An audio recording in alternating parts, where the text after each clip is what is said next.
What triggered Subprime 2, besides some very short memories, was Alan Greenbank's decision to push interest rates down to near historic lows during the first few years of the new century to keep the economy from faltering. He was writing to the bursting of the internet bubble.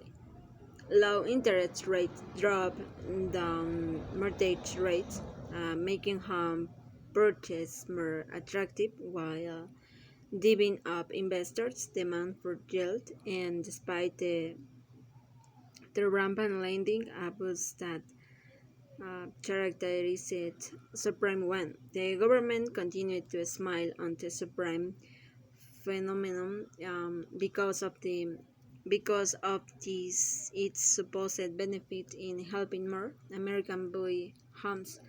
Natural grandparents held this view, where once more marginal applications will still be have been the need credit. Lenders are now able to quite efficiently judge the risks posed by individual applicants and to price that risks according. He cites in April 2005. But there was another factor as well. Pies. Over the course of nearly 2 decades, a giant money machine had been assembled that depended on subprime mortgage as its raw material. Wall Street needed subprime mortgage that is called purchase into securities bond. And investors around the world wanted Wall Street's mortgage products because they offered high yields in low yield environment. Merrill Lynch, Morgan Stanley, UBC, Deutsche Bank, even Goldman Sachs, which had stayed away from Supreme One to small fear, moved heavily into the business. The securities industry derived think $5 billion in revenue from underwriting bonds backed by mortgage and related assets. Fox Foxbit Kelton analyst David Trump told Bloomberg that accounted for staggering 25% of all bond underwriting revenue. Um, Mortgage originators sought to supply the riskier mortgage Wall Street claimed, no matter what.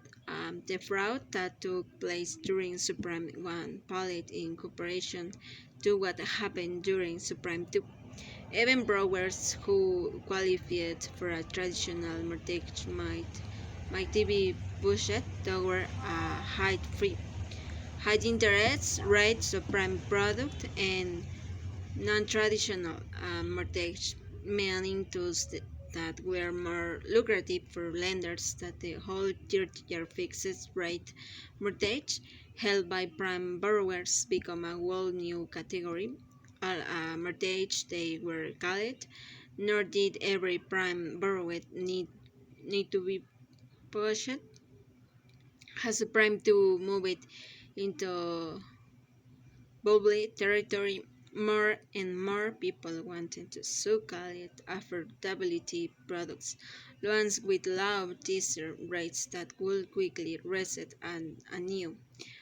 Higher rates, for instance, or even negative amortization, ones in which the borrower paid less than the interest due, so that the principal got bigger instead of smaller.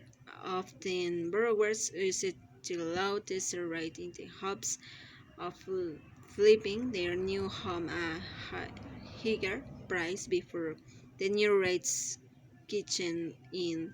Speculation was widespread. The actual purchase of new homes was only part of what drove this new bubble. As Rosner had been known to suspect millions of Americans were using subprime mortgage to profit from the rise in the value of homes they already owned.